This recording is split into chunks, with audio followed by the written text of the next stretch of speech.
Hi, Claudia Bermudez. And I'm Rebecca Hackop. And And together, we we're are Joyful Disruption. What are we disrupting, Claudia? Well, Rebecca, right now we are disrupting the deep structures of schooling regarding classroom spaces. Tell me a little more. Yeah, the deep structures of schooling are those long-standing assumptions and norms about how we do school in the United States.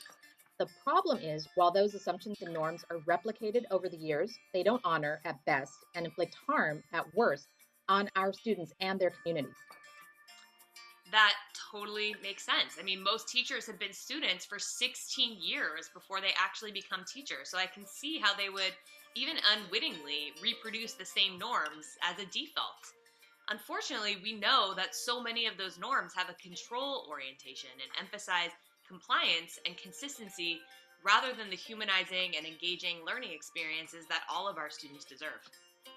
But in opposition to that control orientation, we're proposing a classroom ecology framework that focuses on relationships, culturally sustaining practices, and the conditions that can give rise to students' meaningful engagement with content. Oh, I'm here for that. And to enact a classroom ecology framework, we have to bring in joy and love to disrupt that pervasive deep structure of schooling that's long centered compliance. Like, even with something like sitting, why do we always ask students to sit in the same way in our classrooms? Do all students or even adults learn and work best in the same setup? Absolutely not. Let's consider also why displays of student work in elementary classrooms are focused on content areas like the ELA board or the math board rather than work students are proud of. And why are teachers often required to display work in such rigid ways? Yes. And actually, in secondary classrooms, you don't even usually see student work. Why are students erased from their physical space just because they're preteens or teens? Exactly. So these deep structures of schooling, as we can see, don't just dictate how we usually use classroom spaces, they also limit what we usually do in classroom spaces. Yeah. When we began working on these classroom ecology labs, we also had to start freedom dreaming about the physical classroom and how it can function as a meaningful rather than perfunctory element of our classroom ecologies. Which is why we designed our classroom ecology labs to disrupt the deep structures of schooling and contribute to culturally sustaining anti-racist classroom ecologies. Yeah, we were certain that our classroom spaces can provide students with a sense of belonging and affirmation, and that in the design, we can amplify the voices of Black, Indigenous, people of color, and other marginalized groups and voices, including those of our students. Absolutely. And overall, we worked to enhance students' engagement and learning with content, each other, their communities, and the world. So, we created these labs with love to show that we can change the way we think about and use classroom spaces. Neither of us are experienced tradespeople or designers, though I do love a good DIY. And we didn't go to any stores y'all don't have in your neighborhoods. But with a few minor adjustments and a few tinkerings, we were able to create these special love soaked spaces. And as you're checking out our labs, definitely we like the aesthetics, but don't get too caught up in those. We design these spaces to be beautiful and deliberate, but most importantly, to affirm and enhance students and their engagement in learning. So we had the opportunity to freedom dream every element of two complete classrooms, a ninth grade ELA room and a third grade multiple subject room. However, we ask you to consider perhaps just a few elements that might inspire you to make your physical classroom space a meaningful component of your classroom ecology. So, as we describe the elements of our classroom ecology labs and walk you through them, we invite you to freedom dream with us. Dr. Rudine Sims Bishop is known as the mother of multicultural children's literature. In her research, she introduced the idea of books as windows that provide us with access to the lived experiences of unfamiliar others, and mirrors that can reflect and affirm our own journeys and experiences. In 1990, she wrote, "When children cannot find themselves reflected in the books they read, or when the images they see are distorted, negative, or laughable, they learn a powerful lesson about how they are devalued in the society of which they are a part. Our classrooms need to be places where all the children from all the cultures that make up U.S. society can find their mirrors." We propose that along with books, other tools that can serve as windows and mirrors include poetry, book lists, writing prompts, images of significant BIPOC plus through history, quotes around the room, and self-selected student work. In the third grade classroom ecology lab, we would gather our students together in the library rug area early and often to teach them about books as windows and mirrors. The display on the wall is mounted on a $23 piece of MDF and features an actual window and a mirror. We showcase the cover of the book Dreamers, Soñadores by Yuyi Morales, a Mexicana and the first Latina Caldecott Honor recipient. We also showcase the book Freedom Like Sunlight by J. Patrick Lewis, illustrated by John Thompson, that presents poems and brief biographical notes about well-known African Americans. For some students, the first text might be a window and the second a mirror. For others, both books may be windows or both may be mirrors. Our goal is to plant and then nurture the seed through the school year that we have agency as readers. What books come to mind that you would use as windows and mirrors? It would be great if we had the budget and the space to include books that would entice and excite all of our students, but that's not usually the case. We can, however, create moments in our classroom ecologies that affirm students' broad interests, pique their curiosity, and extend their view of themselves in the world. So many students have never seen books about science and heroes' journeys that feature characters in wheelchairs, but we can show them. Here we've painted a mural directly onto the wall in the reading nook in the secondary classroom and provided multiple lists of books featuring diverse characters, LGBTQ themes, books about religion, books about science, and more. This is a super low-hanging fruit that you can update and add to as you get to know your students and their varied interests. And when you do update the list, make sure you let your students know so they feel seen and valued. Just like books can serve as windows and mirrors, so can students' own work. Whether that's classwork, homework, their personal responses to literature, their sense-making of the world, or their own creative writing or painting. It's rare that high school students get to see and respond to each other's work, but why? Doing so might give them insight into their peers' experiences or mirrors that reflect shared experiences. How often do we invite students to select what they want to share with their peers? Here we've painted and cut butcher paper, stapled it to the wall, and created an opportunity for students to do just that. We regularly strive to disrupt the control and compliance orientation that pervades school, but it runs so deep. Sure, there are metal detectors and bag checks, but there are also single file lines and the expectation that all students sit where and how we tell them to and stay there. Do all students have the same body types? Learn best in the same context? Is each context right for all learning? Not even Claudia and I like working in the same setting. Yet the deep structures of schooling insist that all students sit in the same size and shape desks or crisscross applesauce on the rug. In contrast, flexible seating honors students' insights, experiences, agency, and bodies by allowing them to sit in ways that best suit them when it best suits them. Flexible seating also invites teachers to consider the best configurations for learning relative to the task. Designing and using the whole classroom ecology for flexibility opens up numerous possibilities. By ninth grade, students have a sense of how they work best, and that sense will also change as they change and develop throughout the year. In this room, we wanted to make sure there were many options for students to sit within or outside of standard desks depending on what feels best for their bodies. That means students are invited to sit on the rug, on the couch, or at the group table during instruction and group work. If students do prefer desks, they can sit in pairs, pods, or groups, depending on what feels right for them. With whiteboard space all over the room, it's also easy for students sitting solo to join peers for group work. By the way, we would make all this thinking explicit to students so they feel most empowered to make the best choices for their learning. We found most of the furniture you see in this room on the school campus and picked up the couch for $100 on Facebook Marketplace. But with more time, we think we could have scored an even better deal. The rugs we've used in this room range from $10 for small rugs to $50 for the rug near the couch and $90 for the rug at the front of the room. All these rugs are purchased at IKEA and Home Depot and create new options for seating. Flexible seating aims to increase activity, engagement, and focus by untethering students from sitting at the same desk for long periods of time on a daily basis. Whenever we disrupt the deep structures of schooling, we carefully think through practical implications. So in the case of flexible seating with K-5 students, that means that we would explain early and often how seating works in our classroom. If we were teaching third graders in this classroom ecology lab, we would start our days in a circle on the rug in the middle of the U shape formed by student desks. Then students would move in pods that might change every 2 weeks. For example, they might all have an assigned seating pod for ELA and another for math so that we could differentiate small group instruction easily. A class set of clipboards and individual pouches of pencils, erasers, and crayons labeled with students' names would be essential for open choice time where students could sit in any one of the 4 rug areas in the room or the gym mat from IKEA that can be moved to any space in the classroom. Flexible seating opens up choices for students and reinforces creativity and innovation as opposed to rigid compliance with classroom configurations designed to restrict student movement and maximize teacher control. One of the innovations in education that most schools and school districts have embraced in recent years is socio-emotional learning, or SEL. According to the Greater Good in Education initiative at Berkeley, self-awareness and self-management are 2 of the 5 components that make up Castle's model of SEL.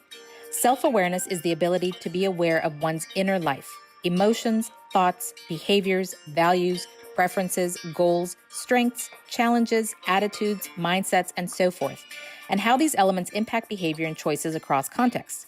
Self-management is the ability to navigate and shift in a healthy way one's thoughts, emotions, and behaviors in order to make decisions and reach goals that benefit oneself and others. The safe spaces in our classroom ecology labs are designed to show examples of physical spaces where these processes can happen in organic and humanizing ways.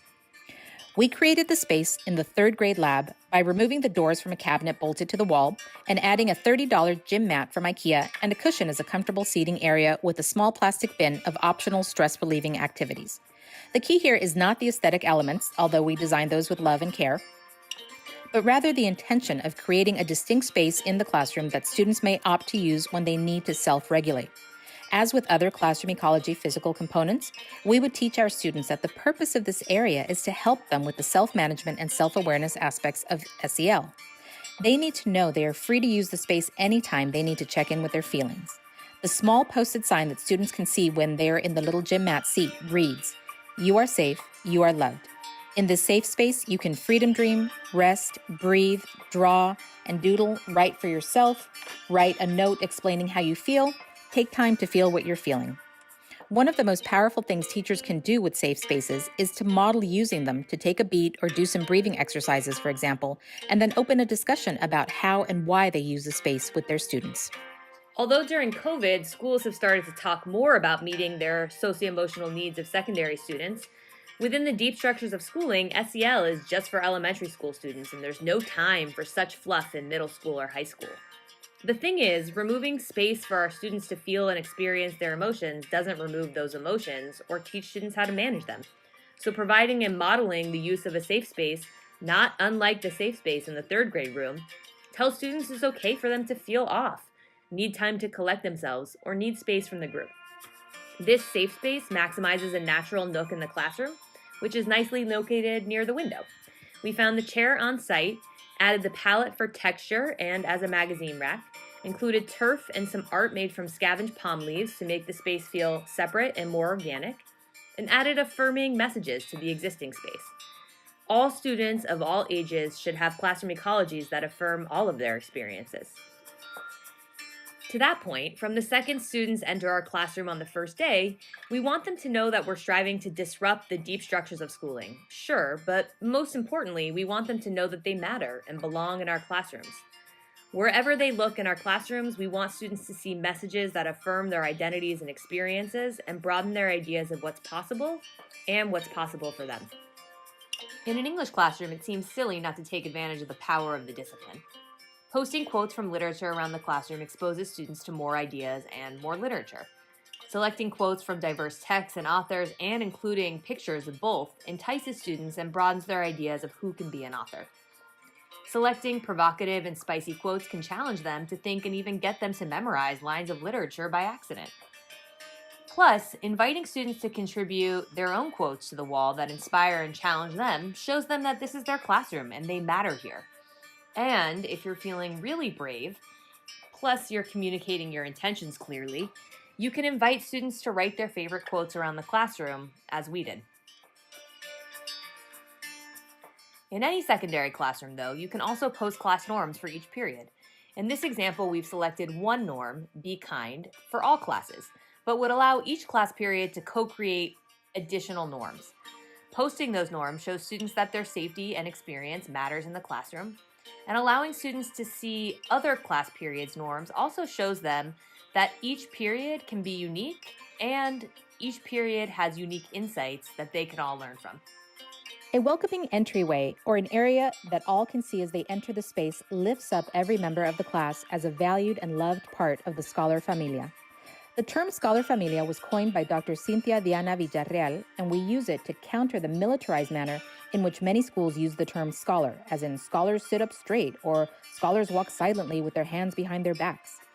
In an ecological framework, we explicitly teach that we learn in and from community. We created a mock roster for our third grade class and wrote those names on multicolored speech bubbles from the 99-cent store. Ideally, pictures of the students would also adorn the display.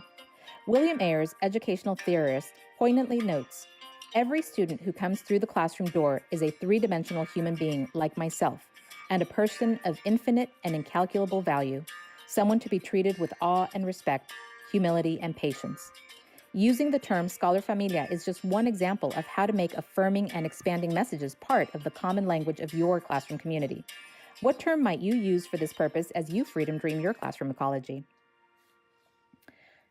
Reimagining what we include and make public on our class calendars is a perfect opportunity to be casually critical, which we define as incorporating your evolving critical social justice perspective into your daily teacher language and moves, not necessarily related to content. Hatkoff and Bermudez, 2020. In our third grade classroom ecology lab, we created a calendar for September 2021 that notes significant dates we might frequently find on classroom calendars: Labor Day, School Picture Day, and the birthdays of 4 students in the class, Ellie, Pablo, Ophir, and Unique from our imaginary roster. We then included Beyonce Knowles' birthday to highlight her as an important Black artist, musician-songwriter, and activist. We included Rosh Hashanah and Yom Kippur, the 2 high holy days in the Jewish religion. This would be a great moment to include some Windows literature if we do not have any Jewish students in our class. We also included Native Peoples Day, a federal holiday observed annually on the 4th Friday in September in California. This day is dedicated to honoring and celebrating Indigenous peoples, a good entry point to celebrate First Peoples as our fellow Californians, not as people from long ago. Finally, we note that October is Latinx Heritage Month, where we can learn about the various Latin American cultures that many of our students and their households present, another avenue for being casually critical and for exploring windows and mirrors in literature. One question we ask when considering how to design classroom ecologies is how can we use spaces and moments in this classroom to extend students' learning? Sometimes that can include anchor charts, as we often see, but it can also include spaces and stations that give students agency and opportunity to extend their learning. One question new teachers often ask us, and many teachers in general, is what about students who finish quickly? To that we answer, why not prepare a space in the room with meaningful and enriching ways for students to dig deeper into the skills of your disciplines? Access to science is an equity and social justice issue. All students can and should have access to complex ideas. In a small space and in small moments, students can develop models, design solutions, construct arguments, and see themselves as nascent scientists. The brilliant book Ada Twist Scientist by Andrea Beatty and David Roberts serves as an inspiration for the mini science lab in the third grade classroom ecology lab. A running theme in the story is that Ada is so inspired by the many questions she has that she writes her ideas all over the walls, or what she calls the Great Thinking Hall. We created a small whiteboard contact paper area for students to write on, but they could also wrap around to the front of the cabinets and write on that whiteboard there too. Our goal is to let students explore the ideas that they find fascinating, just like Ada was intrigued by the questions: why does it tick and why does it talk? Why don't we call it a granddaughter clock? Why are there pointy things stuck to a rose? Why are there hairs up inside of your nose? The Mini Science Lab allows students to explore the third grade NGSS performance expectation of Life Science 2, Ecosystems, Interactions, Energy, and Dynamics, after a formal lesson. Specifically, students can delve into the disciplinary core idea of LS2D, social interactions and group behavior, that states being part of a group helps animals obtain food, defend themselves, and cope with changes. Groups may serve different functions and vary dramatically in size. So we could ask students how being part of a group might have helped dinosaurs, and this question could serve as a springboard for their own questions and hypotheses. Small science journals purchased for 99 cents each, 2 $1 science placemats from Target, and some expository text materials set the stage for inquiry. We consider freedom dreaming as a way to move from the deep structures of schooling to critical social justice education. In order to create new worlds and ways of being, first we must imagine or freedom dream them. Physical spaces where students can freedom dream individually or in community with their scholar familia invite them to joyfully disrupt paradigms, norms, protocols, and ways of being that do not include or honor them, and to generate new possibilities. In this way, students can seed new worlds.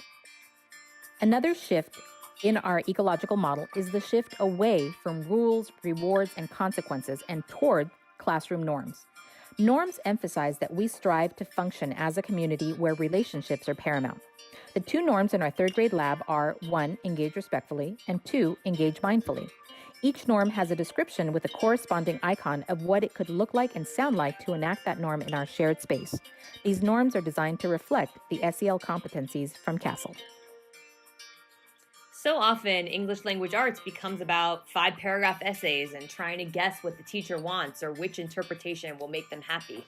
Unfortunately, the deep structures of schooling have emphasized getting things right in English classes instead of using the tools of the discipline to step into and activate student voice, power, understanding, and insights.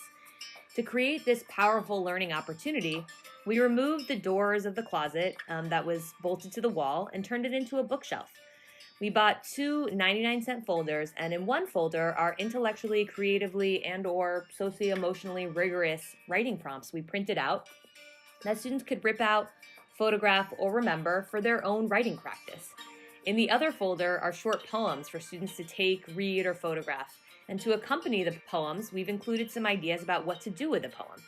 There is no one right thing to do with a poem, so let's make that explicit to students so we can stoke their awe and wonder at the power of words rather than alienate them with inaccessible language and ideas. We also want to show students that their ideas and questions matter, so we've invited them to share a poem or a writing prompt that their peers can pick up and engage, one of their own invention or something they've seen and appreciated. This is an element of the classroom ecology students can experience with extra time, when they finish an assignment early, before or after class, or even within the context of a lesson. Traditionally, in the deep structures of schooling, teacher desk areas are seen as off limits. They are often the place where teachers sit to write office referrals or reprimand students. We propose an ecological framework where all space can be used as shared space to model community and collaboration. Of course, teachers would still have a place to store personal items away from students. Additionally, the space is designed to be comfortable for the teacher with a $6 chair pad and a $5 back cushion from IKEA. We also wanted to highlight an inviting space for the teacher to work with 1 or 2 students who could sit on the low stools, or the teacher could sit on the small rug in front of the desk with the student and they could use stools as writing surfaces. We painted the front panel of the desk for a pop of color, but it would also be a perfect place for whiteboard contact paper, which is one of the most useful teacher tools we have come across in a long time. Working from home taught me personally that I prefer working on a couch rather than a desk. So if this were my classroom ecology, I would minimize the teacher desk and share space with my students, probably on the couch. How can we expand students' ideas of inclusion and belonging? Inclusion means that teachers intentionally and publicly honor all voices and experiences. In an ecological framework, we encourage surveying students and asking what they would like to see included in their surroundings. We would also ask ourselves as teachers what we tend to do in our classrooms out of habit or because we've never seen a particular thing done a different way. In both our classroom ecology labs, the whiteboard contact paper helped us create unique spaces for students to write, draw, pose questions, freedom dream, and generally make the space their own, therefore ensuring the fullness of every student's positionality and our own positionalities as classroom teachers are included in our shared physical classroom space.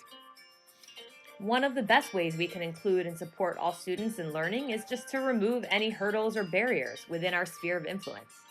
Within our classroom ecology labs, we wanted to make sure that students knew that they would have all the supplies they need for classroom activities, but also for social interactions: pens, paper, notebooks, tissues, hand sanitizers, and even deodorant. When we take these resources and our intentions for them seriously from day one and make them clear to students, students will also take them seriously and appreciate it. Eurocentric curriculum and the deep structures of schooling erroneously posit that in literature, math, science, history, and art, straight white men are the standard bearers of excellence. In our third grade lab, we designed a space to showcase BIPOC plus excellence to intentionally set a baseline for greatness where students of color and students from marginalized identities can see themselves reflected. We used the pages from the book Freedom Like Sunlight that depict examples of Black excellence. We would change the small display area often with art, newspaper clippings, social media posts, pages from books and magazines to highlight and celebrate minoritized and marginalized folks as powerful, beautiful, and important members of local communities and the world, one narrative at a time. Dr. Courtney Rose reminds us that BIPOC students aren't the only ones who need critical and anti-racist practices. Deconstructing and reconstructing new realities requires that all students engage in the processes of unlearning and relearning narratives. One of the norms of elementary classrooms is that bulletin board displays are centered around content areas. In our reimagined third grade classroom ecology lab, we freedom dreamed this question. Instead of displaying 24 pieces of the same ELA assignment, for example, thus highlighting conformity, what if we invited students to select one piece of work from any content area to display? We featured 24 placeholders for student work around the room, each labeled with the name of one of our students. They would be invited to change their work monthly or whenever they would like to showcase a new piece. Individual student portfolios, potentially 3-ring binders with dividers, would gather an array of each student's work organized by the 8 content areas we teach in K-5. Students would only share their portfolios with teachers, administrators, and their household members. This eliminates the competitive, shaming, or punitive aspects of publicly displaying student work or data. This reimagined version of a data wall gives us stellar data about what students are learning and what they are proud of, what they think, believe, create, freedom dream, and wonder. Lastly, one of the big guiding questions of our classroom ecology labs is how can we make the classroom feel like an extension of the home? This is a joyful disruption that requires relinquishing control that the deep structures of schooling demand. At the start of the year, the classroom is like the teacher's home, and students are invited in as guests. So as teacher designers, how can we design a space that invites students and makes them feel welcome and comfortable? As with any intentional design, we want to think about color scheme, lighting, seating, decorations, maneuverability, textures. In these classroom ecology labs, we chose a forest color scheme to stick with our classroom ecology. We wanted to include welcome mats so that from the first step students take into our classrooms, they know that they belong here. But we also have to design classrooms for students to make their own. What spaces can we leave flexible or as blank canvases for students to help us co-create this space from the moment they enter it? Oh, and just as when we invite guests into our home, we won't say to our students, don't touch this or don't ruin that. We won't teach students to be respectful and responsible within our classroom ecologies by removing opportunities for students to be disrespectful or irresponsible. Instead, we want them to feel like they matter and contribute to all facets of our classroom ecology, including making it feel like a home. A sink area is often overlooked as usable space, but we can create small moments to make powerful statements. In our third grade space, we used butcher paper, twine, and clothespins to create a little gallery to affirm all students and tell them that our classroom ecology invites and includes all folks. We reimagined the typical teacher space as a calming and soothing space for the teacher and students with an $8 lamp, $10 worth of fabric stapled to a wooden railing on the wall, and an artificial potted tree to make the space as warm and inviting as our own homes. Because we know that folks have different levels of agency in their classroom spaces, we wanted to offer many options of how to make a classroom homey. We painted a mural freehand and another using tape on the walls and on the bland closet doors. But we also painted murals on butcher paper, wrote with whiteboard markers on the boards and mirrors, and stapled poster board to the wall to create vibrancy and character where there was none. An old shower curtain punched up an unsightly sink area. A 3-pack of 99-cent placemats and plants make a table look like an occasion. We brought in a lot of fake plants from IKEA and the 99-cent store, But if you have light, you can also ask students to bring in real plants. Or maybe you have artists and you ask students to paint plants or sculpt them. With design, if it's intentional and it supports and never distracts from learning, we say go for it. You can always change it later and in community with your students. We are stoked about these classroom ecology labs and love freedom dreaming about what's possible. But we also want to remind you that just one change or deliberate, joyful disruption at a time can add up in meaningful ways over time. Where will you start? What are you freedom dreaming?